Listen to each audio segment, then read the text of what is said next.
Good morning and welcome to the Infrastructure Committee this morning. This morning we will be receiving some oral evidence from departmental officials on the public consultation on a grant scheme to support reservoir managers.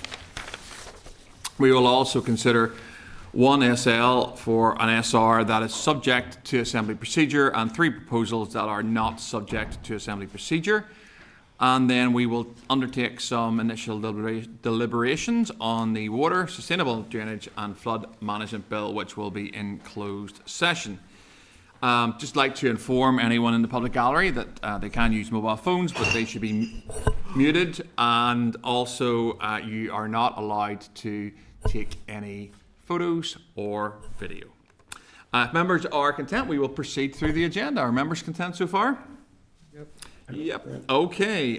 So we're item 1, which is apologies. The deputy chair is just a little bit delayed, so John is coming. And apologies for Cahill and Andrew. Just for anyone who is watching in, you may note that Justin and Militia are joining us virtually. Item 2 is declaration of interest. Just to remind members, you probably have already declared interest. If anything comes up that is relevant, you can declare it at that stage. Chairperson's business. So, look, members will be aware we had a number of road deaths over the weekend, and we would want to extend our sympathies to the families affected with those. This committee's job is to scrutinise the minister, and that's what we do here. And I'm sure sometimes the minister feels that we perhaps give her a hard time, but it is our job to scrutinise the things that she brings forward in terms of her department. I am convinced that the minister's priority is road safety. I think that is something that the department is working hard on to try and make our roads safer. Look, this committee will continue to support the minister in anything that she can do to that aim. Just if anyone else wants to comment on that item, I think it's just worth highlighting. I believe there's 5 road deaths just over the weekend, which is a significant number. But I just thought it would be worth just noting that this morning, unless anyone has anything else they want to comment on that. Just to echo what you said, Chair, it's been a terrible week. Any deaths on the roads is one too many, and echo what you said about the minister to concentrate on road safety. Thank you, Chair. I think you're right, Harry, and I think we all have to reflect on the fact that a car is a lethal weapon. We get into our cars, and that's what they are. So it is about driving safely, driving responsibly, driving carefully. And I'd just like to comment as well, Chair, on that, and that, as you know, I travel quite a distance every day to Belfast when I'm attending meetings and that there, and there's hardly a week that goes past but that I'm not coming on an accident on the A5 or even on that West Link or on the motorway as well. And again, just to acknowledge like the work that the minister and that is doing, and in particular, you know, in relation to the graduated driving licence and the speed limits as well too, that we do think is probably maybe very, very significant in rural areas in particular, where people tend to drive, we'll say, at 60 miles an hour because that's the recognised speed limit, we'll say, here in the north of Ireland, as it is in the Republic and that as well too. But in the Republic, they've already introduced other limits in terms of what are not so main roads, and I think it's just something like that we actually need here in the north as well. Other speed limits in the not so main roads that we all drive on. So again, too, just to acknowledge the work on that the minister is doing there in relation to speed limits and that as well. So. No, thank you for that, Militia. As I said in my opening comments, I do believe that the minister is committed to trying to reduce road deaths on our roads and is working hard to try and achieve that. And it's a difficult thing. So I think it's worth noting that. Next item on my agenda is just to mention that over the weekend, and I know my colleague may want to come in on this as well, there are a range of incidents in Bangor. I don't bring in parochial stuff. I try to set a standard in this committee, but this was a media story at the weekend, and is something that is worth raising. So effectively, there was a lot of young people came down to Bangor at the weekend, and there was significant trouble and disturbance in the town. Most of these young people came down in trains, and it's that sort of angle that I just wanted to raise with the committee, and members may wish to comment on this, but perhaps we would consider writing to TransLink to get a sense of what their policies and procedures are around managing significant amounts of particularly young people coming down from other areas to Bangor en masse and in numbers, and perhaps also then what the coordination is between TransLink, the PSNI, and any other authorities, including Ards North Down Borough Council, in terms of intelligence sharing and then actionables for whatever day that occurs on. It does tend to occur during periods of good weather. I'll open it up to any other colleagues who wish to comment on it. Stephen. Thank you, Chair. Yes, just I suppose to echo those comments, and I think it would be good as a committee to write to TransLink management as well, just to highlight the issues, which they are well aware of, but I think the more highlighting and pressure around it, the better. There's a significant issue around the train and bus station in Bangor, I think is worth highlighting, as well as the stops around Helens Bay, close to the Crawfordsburg and Helens Bay beach, issues where we see antisocial behaviour, often on a seasonal basis, from now on through the summer months. So there is a need for coordination and multi-agencies working together, certainly, and there's a key role for TransLink in that too, managing that. They do have a responsibility about the passengers that they let on and where they let them on and where they let them off and so on. So, and obviously issues around alcohol as well on trains and so on. So I think it would be important that the committee do write to TransLink, so I'm happy to support that.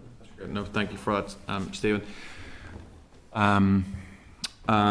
Michael, just on that, do we just seek committee agreement to do that?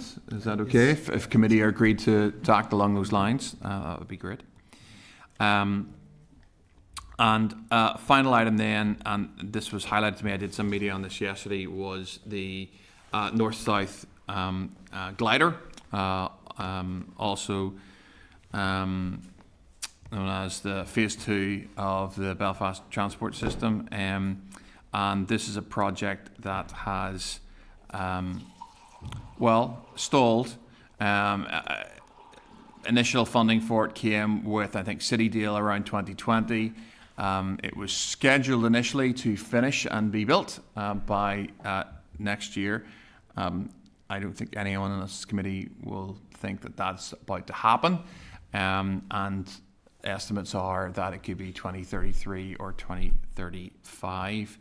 I don't think I've been chairing the committee when evidence has been taken on this, Michael. I came in about October, I think. Has there been any evidence that colleagues are aware of officials come in to talk about North-South later? Just for committee information, there's been some discussion with officials to talk about the Eastern Transport Plan in June. So a date has been mooted, and that just needs to be confirmed by committee at next week's meeting if they're content. So, look, I am happy to go with whatever committee feel on this. It is something I think we should. I think it's something we need to look at. I think the Minister has said that this is on schedule. I think most people would agree it's probably not. And I know Justin has disappeared, but his boss, the Leader of the Opposition, did raise this on the floor of the Assembly. Look, our members content to make sure that officials are made aware of this. I don't know whether we just wait until June and make officials aware that this is something we want to look at whenever they attend. Are members happy enough with that? Yeah? Okay. That's fine. Okay. So that takes us item 4, which is draft minutes. At page 7, you will see the minutes of the proceedings of the 22nd of April. Just to seek agreement that members are content, the minutes are a true and accurate reflection of the meeting on the 22nd. If so, I will sign the minutes. Are members content? Yep. Okay. Matters arising. Just take members to table papers, and there you will find a clerk's brief of the review of the planning sort of inquiry and our stakeholder event. Just to then remind members that the committee agreed to hold a stakeholder event in relation to the planning review that this committee is undertaking. To let members know that a majority of members indicated availability on the Tuesday, that's next week, so next Tuesday the 5th of May. And invitations have already been issued to stakeholders on the list agreed by committee.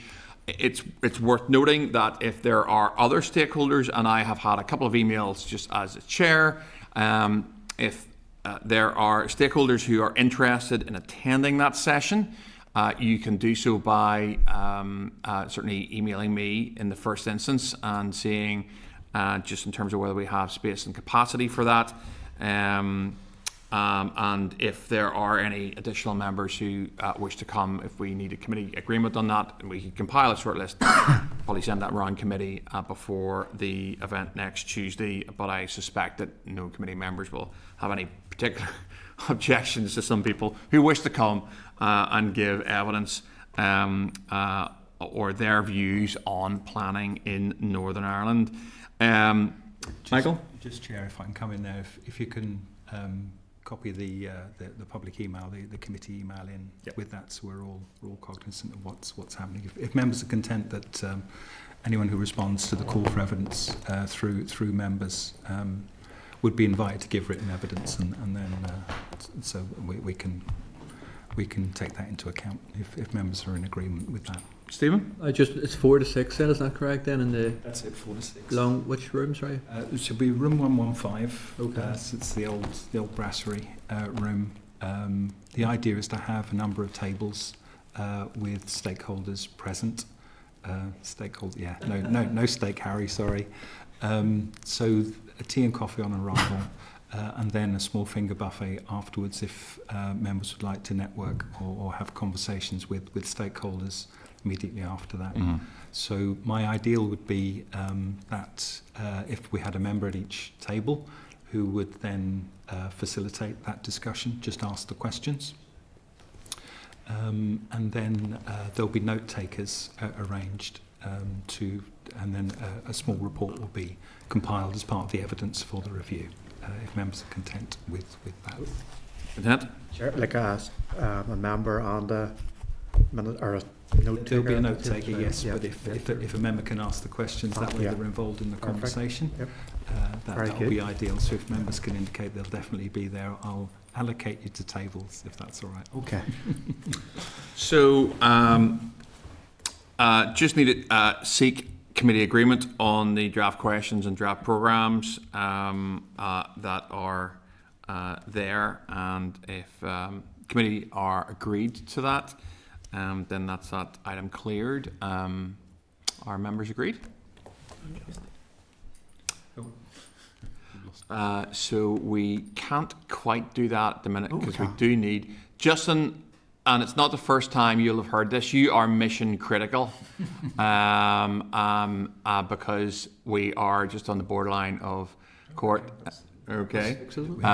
You happy enough, Justin? Always happy, Chair, always happy. Okay, right, fine. Okay, I'll take you to item 6 then. That's Matters Rising Complete, which is a correspondence memo on page 22. And just give me a little second to get there on my screen, and I will take you through it. And any items that flagged up to me, I will take you through. And then if there's anything that people wish to raise that are extraneous, that we'll take those at the end. So at page 27, We have correspondence from the Department for Infrastructure providing a written briefing in respect of the proposed Shaping Sustainable Places programme considered by the committee on the 25th of June. And this is effectively an invite, as members are aware, to a concurrent meeting with the Committee for Agriculture, the DAERA Committee and the Communities Committee, which was considered at last week's meeting. So the clerk has liaised with the other committee clerks to explore options in terms of members indicating that availability was mixed from this committee for that event, and I am conscious that some of the members here have already got a committee on that day, and I'm going to hand over to the clerk just for a way of a possible update. Yes, it's just I've spoken to the Communities Committee clerk. The issue with the three-way joint concurrent committee is ensuring that all three committees have quorum, and there was some question last week whether we'd have sufficient members to maintain quorum throughout that meeting. So it's whether members are content to let the other two committees go ahead, or whether they're really keen to be part of that concurrent meeting. There will be minutes from that meeting, and there will be it will obviously be televised as well. So members would be informed as to what happens there, and it's whether there's an appetite for members to attend that as part of the joint concurrent. So just for clarity around that one, Michael, on a sort of technical point, in order for us to attend a joint concurrent meeting, we need to have five? You need to have at least Five. four to hear evidence and five for a decision to be made. Okay, so if we don't get, I suppose if the indications are that we don't get 4 or 5, there's maybe 3, then essentially the other committees will go on and they will have their concurrent meeting is without us, essentially. That has happened in the past. It's not very clear in standing orders. I'd have to get back to members as to how that works. I've seen it work both ways. Yeah.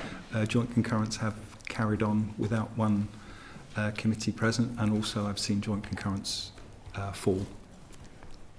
So. We will maybe just unless you want an actionable from this at this point in time, you maybe have a little more look at this next week, Michael, or do you want a decision today? I mean, I'm thinking, who do we have from committee that has said that they can go, or maybe? I'm conscious that there are 2 members who have other committees that day, including yourself, Chair.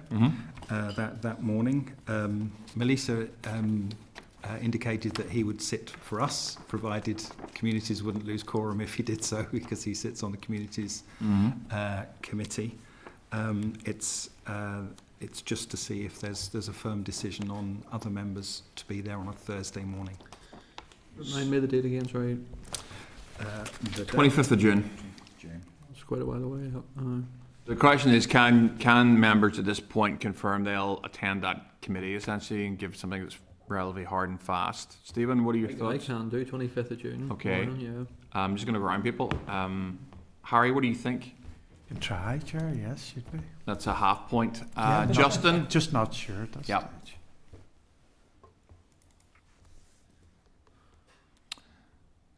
Calling Armagh and Newry. 25th of June, 20th of June, I have a clash, dairy clash. Okay, that's probably a no. Militia?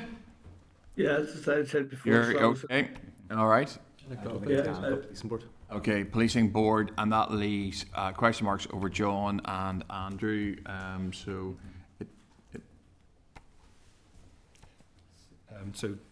The Deputy Chair will be chairing in your... Yep. Yes, or will actually be a third chair.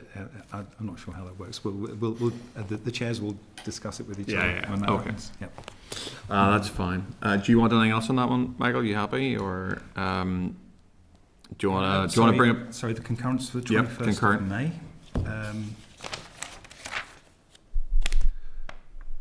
Sorry, the 25th of June there is Yep. a reference to when sustainable place was considered by this committee last year. It's the 25th of June 25. So it's the 21st of May. That's is the what I was- joint that's what I was concurrent. That's a bit thinking. closer. Yes. Aye. Apologies. 21st of May. No. It's chair's bad on that one, Michael. Don't you apologise. I gave you the wrong date. 20. So 21st First of of May. May. Yes, for the joint Okay. concurrent. So it looks questionable as that we've got sort of probably three.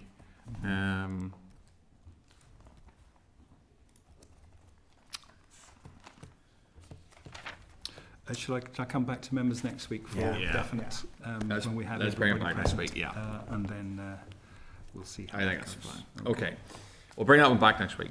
At page 85, we have correspondence from the Department for Infrastructure providing the public consultation response to the draft road maintenance strategy, Better Roads, and the consultation outcome report. I just need to seek committee agreement that we schedule an oral evidence session in the forward work programme to hear some evidence from the department on that one. Our committee agreed? I would Stephen? like to comment on that. Is that okay? You at this certainly stage? can, yeah. No, it was just to say, I suppose on this strategy, which I've taken a keen interest in, I think it's particularly underwhelming. And, you know, there's an opportunity in the letter here from the department that the committee can add any comments they wish to be considered before the final plan is in place. So one issue that is ignored within the strategy is around the role of utilities. And in terms of the poor reinstatement of roads, it seems to have ignored the Northern Ireland Audit Office report fairly recently, just in 2024, and then the Public Accounts Committee report, which was completed recently, where there was quite a considerable amount of work done, you know, on that issue, and I think it's ignored in this draft form. So I think there's an opportunity for it to be included within the final strategy. I think poor reinstatement from utility companies in particular is a very important issue, and it has added to, you know, the roads crisis that we still have today. I think the Minister has showed little or no interest in solving our roads crisis, and I think, you know, this is an opportunity with this strategy to get it right and make a positive difference. I think our roads are still in a crisis period, and you don't have too far to drive from this building to see that confirmation. There's 35 responses on this consultation, which again I think is not a very positive response. And I think it is reflective of the Minister's priority on solving this issue of road maintenance. So particularly on that point of utilities, I would propose that we could write to the Minister to have that important piece of work, which I believe has been ignored in the draft stage, included in the strategy. Absolutely, Stephen. It's a really sound point. So in terms of the core that we've got back from the department, you are suggesting we write back to the Minister just specifically around that utilities piece? Yes, well, I feel that's where there's a gap is, Yeah. particularly within the draft strategy. Absolutely. And they're welcoming any comments they wish to be considered before the plan is finalised, says they're on their next steps. So I think that's an opportunity for the committee to take that offer up. Okay. That's fine. Just through the chair, Melissa? I just wouldn't mind comment on that I don't mind writing to the Minister on that, but I do take exception at that comment that the Minister shows no interest, which is not reflective at all of the commitment and the hard work that the Minister does in every aspect and taking on board her responsibilities as an infrastructure minister in particular. No, thank you, Melissa. I don't think we're likely to divide on this one in terms of writing to the Minister regarding Stephen's point around utilities. I suspect that is something that we all face in terms of pavements and the way that some utility companies leave our pavements, and it's an important point in this consultation, and certainly it'll be interesting to see what the department says about that. Our members agreed to write to the Minister on that specific point of utilities and the consultation. Happy enough, Peter? Yeah. Okay. Okay. And just also then, just tie it off before Michael reminds me. We also need agreement to schedule that oral evidence session. Committee agreed to that as well. Yep. Okay. Page 97 is correspondence from Margin North Down Borough Council regarding the proposed abandonment of land at Green Road, Conleague. And at this point, I'm just looking to seek committee agreement to forward this to the department for information, and then to consider next steps. Our committee agreed on that? Yep. Just a bit of background on that, members. So this was received as an SL1. It's been going on for 2 years. Basically, there were objections raised to the abandonment of the piece of road because it was considered that there was to be a greenway there. The department stated at the time that there wasn't consideration for a greenway, and we've been waiting for confirmation from the council to confirm that. And this is the confirmation from the council that the greenway, in fact, would not. That it wasn't under consideration for the section of road that's being abandoned. The question for the committee is whether they're content to pass the SL1 as it is or want further consideration. The advice I'm receiving is that it should go into the new system for SL1s, so unfortunately starting from the beginning in terms of timescale. But it's a committee decision as to how this is dealt with. If they'd like more consideration to look at, because there were issues, but it has been sitting around now for 2 years, and I'm sure the department would like it shifted. So essentially, that's very useful, Michael. Essentially, this one's hung around for so long. It used to be in the old system. It's now in the new system. So look, I am content to send this off to the department for information, and I'm content for it to then be integrated into the new system, which Michael has pointed out. Well, then, as we see on a weekly basis, SL1s coming through, our committee agreed that we're happy enough for it to enter that system, because at that point, obviously, views can be, it's open season in terms of people then responding, and they can give views on this at that point. Are people happy enough? Okay. Yep. Okay, just open it up. In case I missed any items that people want to raise in core, you can do that now. Apart from that, we're going to note the rest. Is there anything that people want to raise? Just on the last one, Chair 187, the Gilbert Ash invite to Yes. the thing. I was just reading through it, and I might have considered attending. Just it's always relating how Tuesday goes. It's on a Tuesday. So. Yep. You can't go, our session's on that time, isn't it? You miss half an hour of it.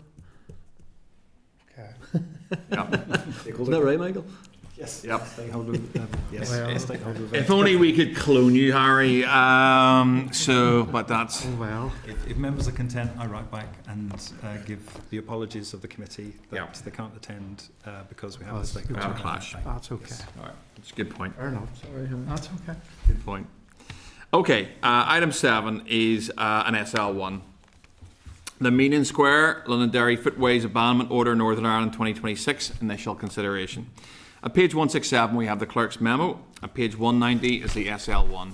At pages 193 to 198 are documents related to the SL1. The statutory rule is subject to negative resolution procedure. The rule will abandon three areas of footway totalling 382.54 square metres at Meanin Square, Londonderry. The proposal has been requested by the Department for Infrastructure to facilitate a request by Apex Housing Association and the Executive Office.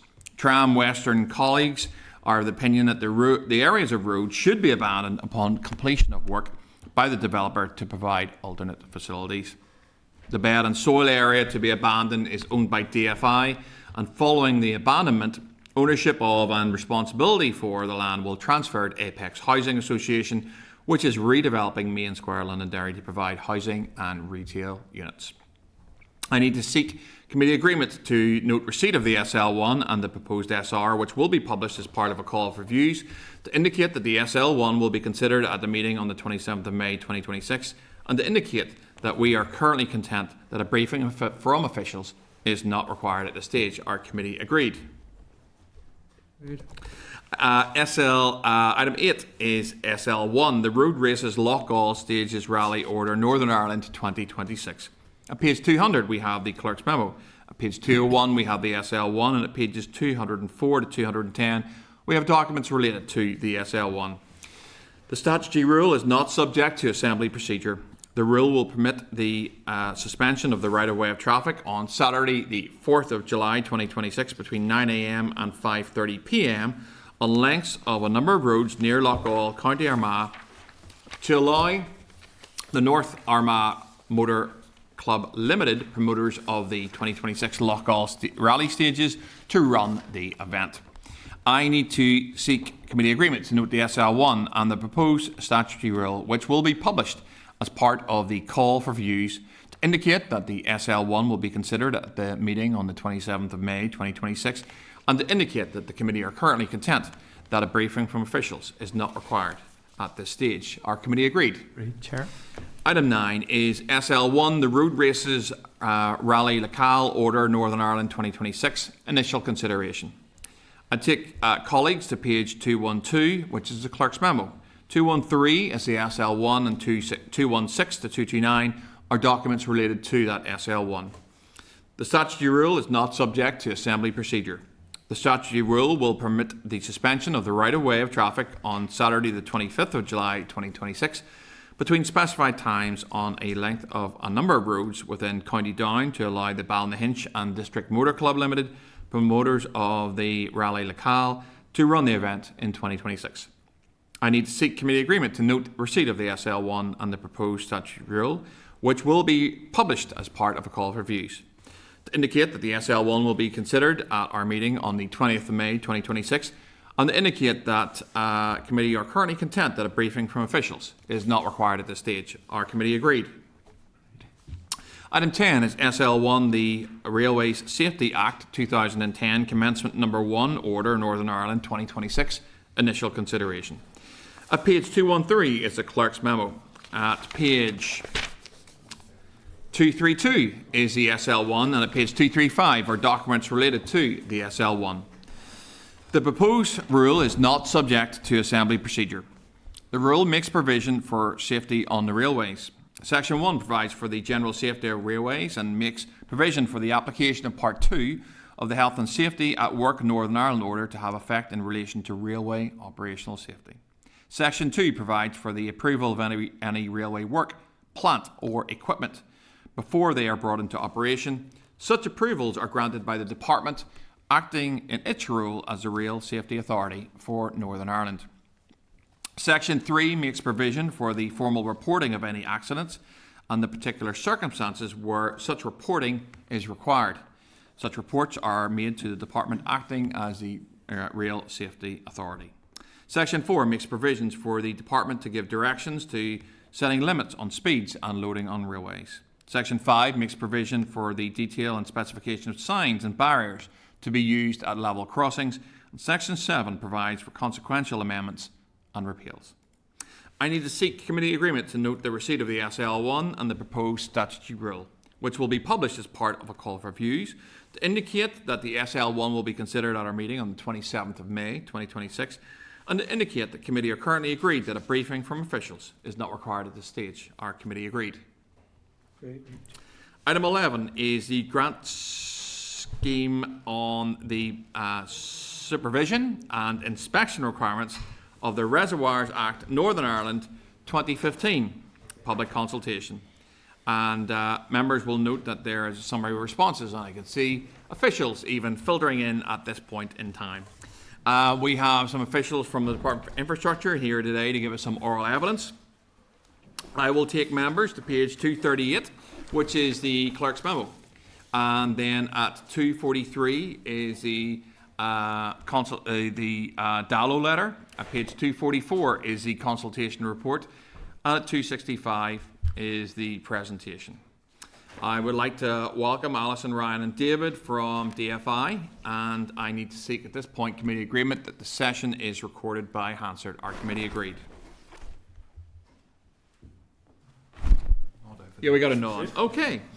And in that case, I will invite the departmental officials to make an opening statement of up to 10 minutes, and then you will probably get some questions. Alison, over to you. Thank you. Good morning, Chair and members. Thank you for the invitation to provide briefing to the committee this morning on the consultation for a grant scheme to support reservoir managers with the initial supervision and inspection requirements of the Reservoirs Act. I'm joined this morning by Ryan, Head of Flooding and Drainage Policy team in my division, and David Courtney from our Reservoirs Authority and Engagement team in DFI Rivers. While we are here this morning to discuss the public consultation for a grant scheme to support reservoir managers, I thought it would be helpful to recap very briefly on the purpose of the Reservoirs Act for any new committee members. So the Northern Ireland Assembly agreed the Reservoirs Bill in 2015, and following royal assent it came into force as the Reservoirs Act NI 2015. However, statutory responsibility for the Act did not transfer to DFI until 2021 due to a delay in the required transfer of functions order being made. So this policy area has stretched over multiple Assembly mandates and various committees. Only a small number of sections of the Act commenced following royal assent in 2015. The Act introduces a proportionate regulatory and management framework for controlled reservoirs in order to protect people, the environment, the economy and areas of cultural heritage from the risk of flooding due to an uncontrolled release of water from a reservoir. The Act also provides that a reservoir manager is responsible for reservoir safety, and generally the reservoir manager is the person who manages or operates the reservoir. If no one manages or operates the reservoir, by default then the reservoir owner is the reservoir manager. The Act requires the managers of all controlled reservoirs to register the reservoir with the Department and for the Department to give each controlled reservoir a reservoir designation. In the intervening period since 2015, DFI Rivers Directorate has been limited to reminding reservoir managers of their responsibility under common law. This engagement has resulted in a number of reservoir managers taking action to improve the safety of the reservoirs, but some have not, and therefore a public safety risk remains. It is important to note that without the Act being further commenced, the Department is currently unable to provide sufficient assurance on the condition, management or maintenance of many reservoirs. This therefore leaves a gap in the Department's ability to mitigate all flood risks here and regulate reservoir managers who have responsibility for their structures. Reservoir managers should be seeking to mitigate the potential catastrophic impacts of reservoir failures and prevent uncontrolled water releases from dam failures and the risk to life and property this presents. In terms of the population affected, the Act, once fully commenced, will regulate the safety of controlled reservoirs to mitigate the possible flood risk to approximately 83,000 people that live and work in the inundation areas of the 172 potential controlled reservoirs that the Department is currently aware of.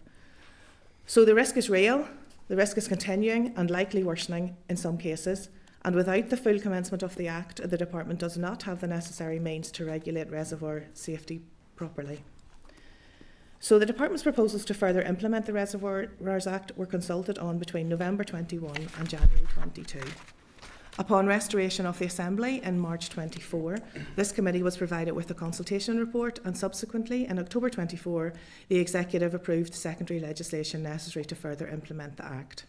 The secondary legislation, which remains under scrutiny by members here, includes 5 pieces of secondary legislation that are intertwined and interconnected, and includes 2 commencement orders which between them will commence 140 sections of the Act, a further order to commission a panel of engineers, and 2 sets of secondary regulations that set out the operational details of the regulatory framework. One of the main issues raised in the consultation process on the further commencement of the Act was a concern regarding the costs associated with the introduction of the legislation. Both the then Minister and our present Minister recognised these concerns and that costs will be incurred for supervision and initial inspection by specialist engineers. Therefore, to address these concerns, the suite of secondary legislation that the Committee continues to scrutinise includes a power to give DFI the ability to develop a grant scheme to help reservoir managers mitigate some of the costs of compliance. This consultation on a grant scheme further addresses the concern raised by respondents. However, it is important to note that it is Section 114 of the Act that provides the Department with the permissive power by regulation to provide for the payment of grant. The grant scheme cannot be established until such times as the legislation giving the Department the powers to establish the grant scheme is in place. In addition, reservoir managers are required to register the reservoirs and apply for a designation before they are eligible to apply for a grant. Registration and a designation also cannot take place until such times as the legislation is in place. It is also important to clarify that the Department has done all that is reasonable in the absence of the full commencement of the Act. To go further and intervene in the management of these structures would overextend our responsibilities. So I'll now pass over to Ryan to present a brief summary of the purpose and the findings of the consultation report on the grant scheme, and I think he has a few slides. Folks, can you see the slides there? I have loaded it up. Not yet, but very good. Thanks, Alison. Yes, folks, as Alison said, I'm just going to have a brief look at the consultation and some of its headline findings. And as I say, if you bear with me, I have a couple of slides to go through. So, generally, there was a low level of responses to the consultation, 16 in total, from a known number of 98 reservoir managers across 172 controlled reservoirs in the north. The respondents included public sector organisations such as local councils and Northern Ireland Water, privately owned reservoirs and the angling community, who have been in regular contact both with ourselves and this committee through the years regarding the secondary legislation and a potential grant scheme. Looking at the replies by sector, 4 of the 16 responses received were from public sector organisations, meaning that the other 75% of responses received are from what we would call the private and not-for-profit sector, and this was anticipated, given that this group has for some time been raising concerns about the financial impact of this legislation.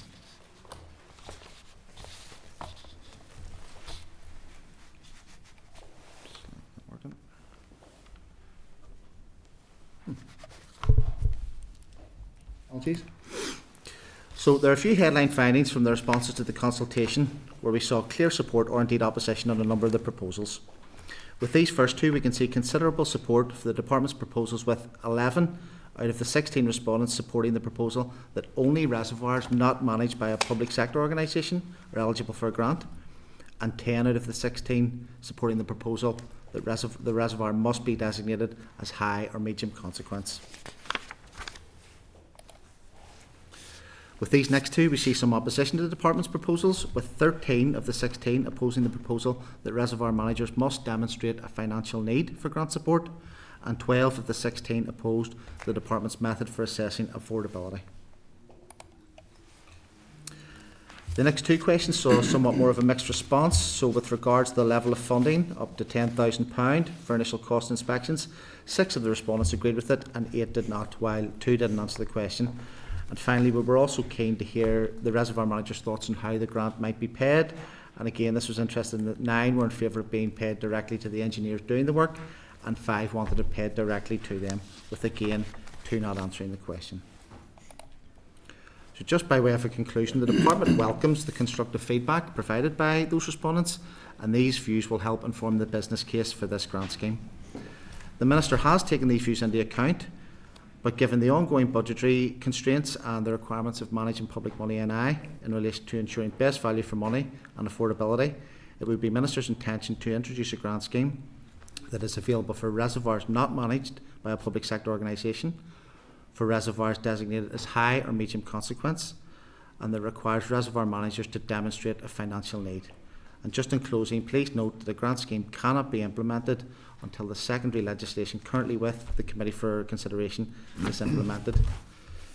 So we hope members found this summary helpful and invite any questions you may have. However, just by way of a reminder, you'll appreciate that we may not be able to answer queries on individual reservoirs or reservoir managers if they fall under the national protocol for reservoir information. Okay, thank you. Thank you very much, Ryan, and thank you for that summary. I have a few questions, and then you can probably expect some of the other committee members to pick things up. You mentioned, I think, on the way through, and I wrote it down, we have 172 controlled reservoirs. Is that right, in Northern Ireland? Okay. So the consultation response is relatively low. Does the department have a view on why that is? Well, of the 172, 93 of those are managed by Northern Ireland Water, so they take up quite a chunk of the 172. And Okay, so you take them out. Reply. Yep. Northern Ireland Water did reply. 45 of the reservoirs are in private ownership. 18 are managed by local councils. 12 are managed by not-for-profit organisations, and 8 are managed by local government departments. The vast majority of the respondents came from the not-for-profit sector. And of those numbers, which one's not-for-profit, Alison? And do you have that breakdown? 45, 18, 12, 8? I'm looking. There's 44. What we would deem 44 private reservoirs and 9 in the not-for-profit. Right. Okay. Okay, so you're looking at 53 in the private not-for-profit altogether. Fine. Okay. So in terms of the reservoirs that we have, do we rely on any of the ones that we're talking about for drinking water, for example? The 172, is that how many reservoirs we have in total in Northern Ireland? Those are the number of controlled reservoirs that Yep. are known to the department. The 93 that belong to Northern Ireland Water are obviously part of the drinking water process. Right, okay. The other ones in private ownership and not-for-profit have various uses. A lot of them are for angling, recreation, that type of thing. Some of them are on private estates, that type of thing. Fine. Okay. And you mentioned designations, and they're referred to in the they're referred to in question 2 of the consultation. It talks about high and medium. Is there high, medium, and low, or is it just high and medium? There is high, medium and low. Okay. With high and medium subject to the more stringent regulations. Yep. I don't know, David, if you want to talk a bit more about Yeah, designation. no, that's okay. So there's criteria set out in the 2021 consultation document as to how the department will designate once reservoir managers register the reservoir. That looks at 4 criteria, which is human health, the environment, economic activity and cultural heritage. So how an uncontrolled release of water would impact those criteria is how the designations are set. Okay. And the assessment in terms of high, medium, and low, is that done by the department? Is that something that you designate through an engineering team, for example? It David? is indeed. So the department has developed a suite of reservoir maps that they use to determine how receptors in each of those 4 criteria that I mentioned are impacted by water, by the depth and velocity of the water. Okay, that's fine. In terms of then how we've got here, because as you said, I think you mentioned it just transferred over to DFI in 2021 in terms of ownership, and it certainly might the first time I've come across it during my time in the committee. What level of engagement has DFI had with NIEA, for example, on the issue? How have you been, or have you had any discussion with NIEA? In respect of? The reservoirs. So this legislation is about public safety. Yep. And trying to prevent an uncontrolled release of water. Yep. NIA were not, I don't think, one of our respondents. I'm thinking of I'm assuming quite a number of these reservoirs are used, for example, for fishing. You mentioned angling clubs on the way through, so I would have thought NIA might have a view on that. Perhaps it might have a view on the wider consequences of the legislation. So it'll take me a second to walk you through this, but if you know, so if the legislation comes through and a reservoir, for example, is assessed, and I assume that the £10,000, if it happens, is to look at the state of the reservoir and you call it supervision and inspection costs. So this is essentially paying engineers to go in and assess the reservoir. Is that correct so far? Yep. Okay. So if they go in and assess the reservoir and they go, oh, we're not really happy with that needs some fixing. My kind of understanding of limited knowledge on this is that fixing part can be quite expensive. Okay. So, somebody might say, well, that's going to cost £1 million. That's going to take a lot of work there. I assume some folks here in the not-for-profit sector probably don't have £1 million in their bank account to fix their reservoir. Would that be fair? I would assume so. Yeah. Well, okay. So what do they do? I mean, I'm thinking, and this is how I'd maybe link NIA and that.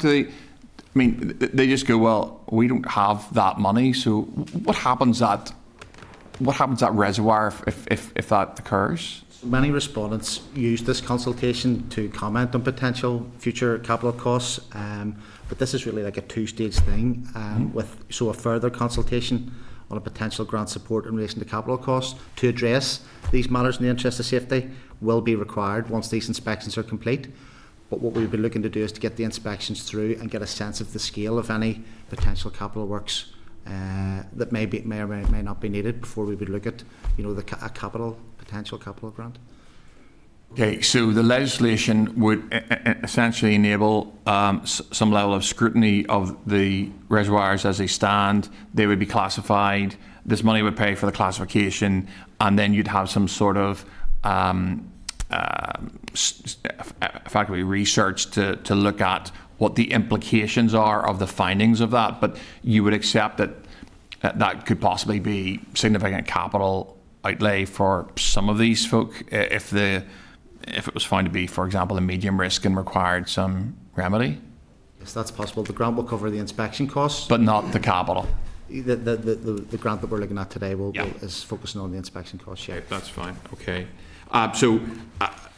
My thinking in terms of this NIEA thing is the forward impact of this legislation, which might mean that actually somebody might just go, well, yeah, we don't have that money, so we'll just slowly drain the reservoir and lots of fish might die, or we would lose the capacity of that reservoir in terms of drinking water if we ever needed it, which we may not, I don't know. So that was, but so has there been any discussion with the NIA around the forward implications of it all? No, there hasn't. This legislation is entirely concerned with safety and regulation of reservoirs. In the event that a reservoir manager decided to perhaps drain down their reservoir, then they would be subject to the standard environmental regulations that are there. And so if they were, for example, if it was drained down and considered to be a change of use, they would have to comply with all of the relevant environmental legislation that would incur.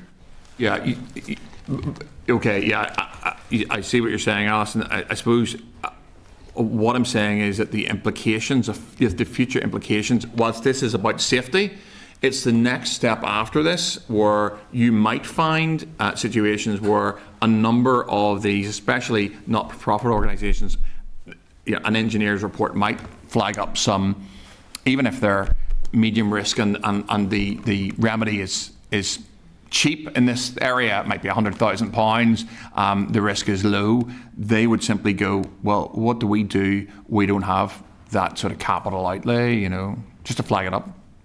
David looks like he's ready to say something over there. Just the legislation talks about two things. There's abandonment and discontinuance. Okay. Discontinuance is taking the reservoir to a point where it can't hold 10,000 cubic metres or more. Okay. And then abandonments where it can't hold any water above natural ground level. As part of, I suppose, the designation process, looking at the environmental receptors, we do engage with NIA on that so that they are aware through probably those discussions that there is potential around this. Okay, fine. That's okay. I note, and this is look, it's because you referenced it in the slide, and I noted it from the consultation. You did make reference to managing public money (NI) and that document, and I dug up the document in terms of what it says, and it's a wider point, not particularly directed at you, but 1.51 within the standards expected by the Assembly and subject to the overall control and direction of ministers, departments have considerable freedom about how they organise, direct and manage the resources at their disposal. It is for the accounting officer in each department acting within the minister's instructions and supported by their boards to control and account for the department's business. And it's referenced in the consultation, and it's also, you mentioned this morning. I mean, I would simply reflect, whilst the figures of this are relatively low, so you're talking about a grant scheme of £10,000 that might impact across how many people could apply for this? We're looking at 53 in what we call our private and not-for-profit sectors. So you're talking about £500,000. It could be £500,000. Potentially. Yeah. Okay. So I would have to reflect that I read that and I smiled because this committee is considering at least two schemes, and I'm going to flag them up to you. We have the A5, which has cost £150 million and nothing's happened. And we have the York Street interchange, which has cost £24 million and nothing's happened. Okay, both schemes have dragged on forever. All right, and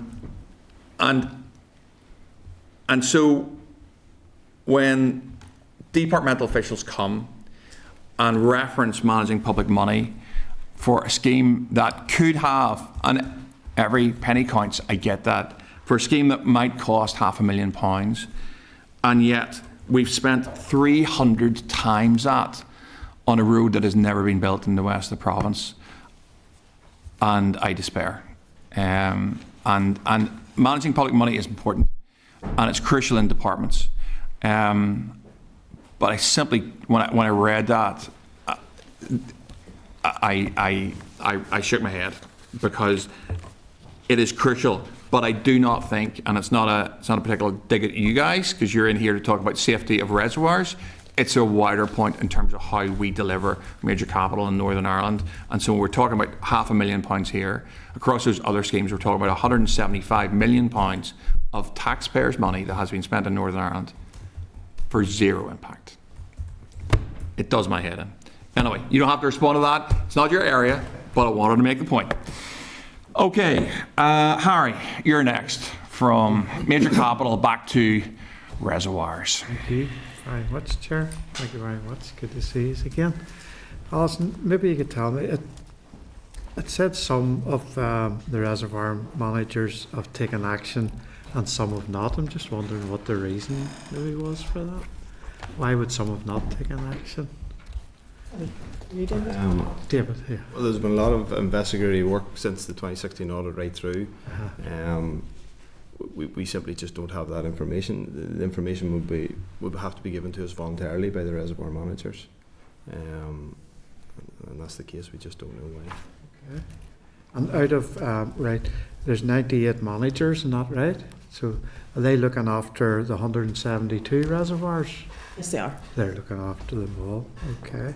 And 93 of those you'd be responsible for, is that right? Northern Water are responsible for those? Yes. Yeah. So how many of those would you say would be in the danger zone, percentage-wise? None of Northern Ireland Waters, they're managing their stock of reservoirs. Okay. Yeah. Okay. Yeah. Okay. Thank you very much. Thank you, Harry. No other members have indicated, so unfortunately that's probably back to me for a couple more questions. And I wanted to give everyone the space to ask some questions around that. There's the sort of the eligibility approach and the assessment of financial need was referenced obviously in the document as well, and the 6-month sort of snapshot of sort of a bank account in terms of how a particular reservoir owner trades, if we'll put it in that way. How was the 6-month period decided on? Because certainly some of the feedback seemed to be that actually maybe 6 months was a wee bit, the phrase is crude. What are your thoughts on that? How was that decided? I think that was fair, and an example of how the consultation has been useful, and it's given us food for thought. We are examining a range of options for means testing, and that's something we're looking at. But you're exactly right. For someone to come back and explain, depending on what sector they're in, that their income could be seasonal, that was good to tease out in the consultation. Okay. And in terms of that comment and how it would be taken on by the department, Ryan, how will that be addressed by the department? And there may be other things that the department has learnt. Will there be something coming back in terms of, further engagement or a change in terms of how the policy might be nuanced? Further engagement with the respondents or with the committee? Well, maybe with the respondents in the first instance, yeah. Well, as I say, we're still working through a range of options as to how we might do that. That means testing, and we are taking into consideration the sectors that the respondents are in, and trying to make it as fair as possible. Okay, that's fine. Okay, that's fine. I think that's probably everything that I have. Stephen. Thank you, Chair. Thank you, folks, for your presentation so far. Just around engagement with other, the public ownership. I know there's a small number of councils, I understand, and so on. Is there any update on that at this stage? No, Northern Water and some of the councils did reply to the consultation. Did or didn't? They did. Okay. They did. Yes. We probably have a list of exactly the councils. They didn't all respond, but they did. Yes. So the minister has taken a decision that the grant would only be available to non-public sector bodies, because the reasoning behind that is that public sector bodies are already funded through the public sector, and therefore funding them again would be double funding essentially. Yeah, no, I appreciate that. Just in terms of the low level of consultation responses, have you any reasoning around that, or why do you think it is so low? Really not sure, because we did, not only was it published on the website, we sent out to a load of targeted consultees, that would have an interest in the management and running of reservoirs. So yes, I think it's fair to say 16 was quite low in terms of. Yeah, so I know that when you and others then from the sector briefed us, there was quite a considerable level of interest, I think, on this important issue. So I suppose it is just alarming how few respondents there was on the consultation. There was some concerns expressed around the £10,000 figure, which I appreciate you are proposing the cap, isn't that correct? That it will be 10,000. Do you think that's a realistic target? And I suppose when can private owners, what sort of timeline is in place? I know it obviously is dependent on the next steps here, but there's no guarantee of getting 10,000, is there, at this stage? Well, we would obviously keep an eye on the market in terms of the prices, but the grant application couldn't be made until reservoir managers had registered and their reservoir had been designated. And it's at that point then, if they were deemed a high or medium consequence reservoir, that they would be able to apply for a grant. So from the point of the legislation coming into force, I would say it could be anywhere in the realms of 12 to 18 months, I think, and that will depend on how long people take to register, but it could be in the realms of 12 to 18 months. David, is there anything you wanted to add on that? If I could just answer maybe your first part of the question in terms of landing on the 10,000, we did liaise locally with Northern Ireland Water, who, as David says, they use some engineers to keep the reservoirs up to date, and also the Environment Agency and GB, and that's where we've got. But as Alison said, we'll always keep an eye on the market values. Obviously things tend to go north all the time, so we'll keep an eye on that. Okay, thanks folks for now. Thank you, Chair. That's great. Thank you, Stephen. Do you guys have a list of the councils? Because I'm thinking we have in my constituency, we have a reservoir that's I believe used by an angling club. Do you have a list of which councils responded to the consultation? We do, we have it here. I'm not under the protocol, are we allowed to say? I mean, I'm not sure, but I think we're allowed to say under the oh yeah, no, I'll allow you to say, Ryan, don't worry. Okay. Belfast City Council? Yeah, I know that one. Yeah, keep going. Newry, Mourne and Down. And that's it. Okay, that's a short list. The councils. Okay, fine. Okay, well look, nobody else has indicated. I want to thank you for your time, and committee obviously is going to have a look at this one. This one's been a long-running saga, but look, we really appreciate you coming in and answering questions. Thanks very much, guys. Cheers. Thank you. Okay.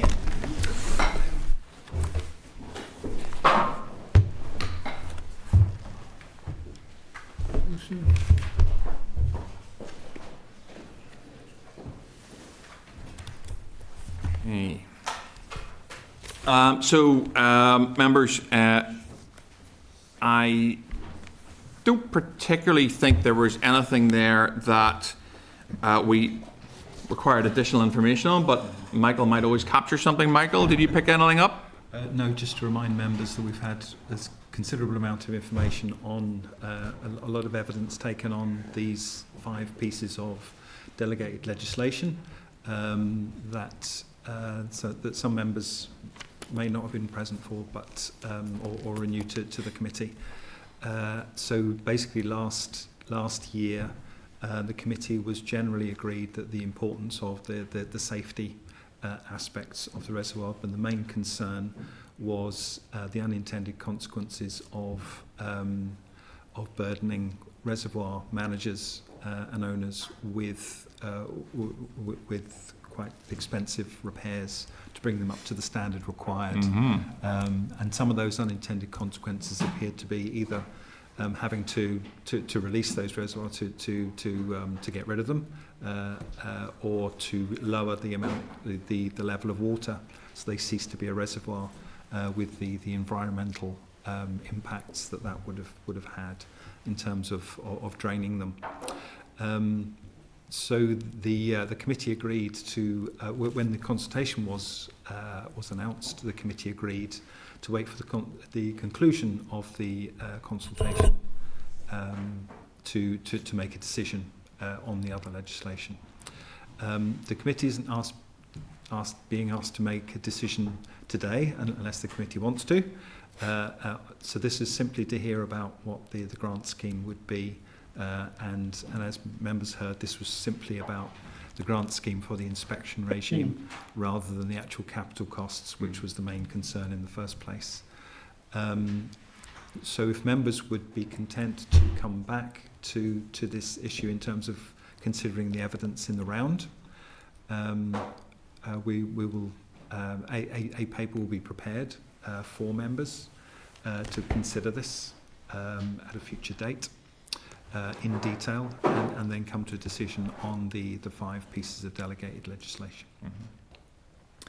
Thank you for that summary, Michael. That's very useful. I haven't been here to hear any of that evidence, but a pack on it would be very useful. And certainly today, I think what the committee had previously considered would be along the lines that I was thinking, which is you get your 10 grand, you get this inspected, it ends up as a medium risk. You don't have £500,000 to make the repairs, and so then what do you do? And those either intended or unintended consequences of this legislation would be fairly dramatic for a number of folks in Northern Ireland, I suspect, especially some of our angling community, and that would be certainly my concern around that. So look, we'll come back to this if committee are agreed. We'll get that pack together. And we'll give this some thought. The only other thing I had thought of, and again, it'll be up to committee as to what its views on this would be. It might be worth putting out a short call for evidence to some of the folks who may want to come in and give us some evidence on this. It's a similar thing across Northern Ireland, and I'm thinking particularly of those not-for-profit organisations who are going to be particularly impacted by this, and certainly some of those angling clubs as well. It's up to members whether they think they wish to have a single session where we could invite some of those in. The department would probably furnish us with the details, and it doesn't have to be in public session, but they could send us the details of some of the respondents to the consultation who were engaged, and perhaps we could invite them, and they may say, well, nope, we don't want to come in, and that's fine. But at least we've given them the chance to give us some evidence around that. That might have already happened when I wasn't here. Michael? Yeah, maybe if members are content in the first instance, there was an evidence session from the Ulster Angling Federation on the 30th of April. We can provide for next week the Hansard for that, and then the department was in on the 6th of May. And the Hansard for that can be provided. Well, that'll cover that off, and that'll save us a session. I wasn't aware of that. That's great. No, thank you for that, Michael. That's very, very useful. There's also a raised paper on it. There's a research paper that can be included. Okay. For part of information. Our lovely pack. Yes. Yes. Okay. So that's that item closed off. Unless anyone has anything else to raise on that. Just to make members of the public aware that are watching, we're going to go into closed session, and that's because we are considering the Water Sustainable Drainage and Flood Management Bill. We're going to have some initial deliberations around that. I see our brilliant bill clerk in the background there, Liz. So just let anyone watching just know that we will be going offline for a while, and then, as Arnie said, we'll be back. Welcome back to any members of the public who have hopefully had a cup of tea or coffee and possibly a biscuit whilst we have been debating the SUDS bill. We'll just give you, I'll actually maybe just ask Michael rather than me, give you a very general summary of just what we discussed whilst we're in closed session. Just that members discussed the various clauses and the concerns that have been raised by either in the evidence sessions or by members themselves around potential amendments and suggestions for the bill. So the committee did agree to write to the department on a number of areas and to the Department for Economy and Communities around the provision of grants, and members will discuss the content of these informal discussions at a future date. Brilliant. Excellent summary. Okay. So that takes us on to item 13, which is the forward work programme. And colleagues, it is at page 348, or you will see the draft forward work programme. And I just need to seek committee agreement to proceed with the evidence sessions as scheduled, and also to reflect any decisions that have been taken today. Are members content? Okay. Item 14 is any other business. The first thing, the only thing I have in AOB is just to remind members that there will be that stakeholder event in terms of planning, which will be an important one, and that is next Tuesday between 4 and 6, and there will be some food at that. Justin, on AOB. Sure, thank you. Today we've had obviously media reports in relation to the Maydown Road in outskirts of Armagh, and it was due for completion by mid-March, and obviously there hasn't been movement on that front, and obviously it's creating a really hugely disadvantaging impediment to locals who are travelling to school and other places, who have to go on major detours to get to their place of work or to school, causing huge frustration for locals. Can we agree to write to the Minister seeking an updated time frame for completion of the Maydown Bridge repairs? Absolutely, no issue here from me. Justin, our committee agreed to write along the lines that Justin suggested? Mm-hmm. Okay. That's fine, Justin. Yep, the committee will write along those lines. Anyone else got any other business? Just to check, Chair, was there a response or a holding statement from the department regarding the issue raised around the pre-72 adoption or unadoption of street lighting? Nothing yet? Yeah, no. Oh, yeah. Okay, I'm sorry. We're waiting, yeah. It's due. Okay, that's any other business, which leaves us with item 15, which is the date, time, and location of the next meeting.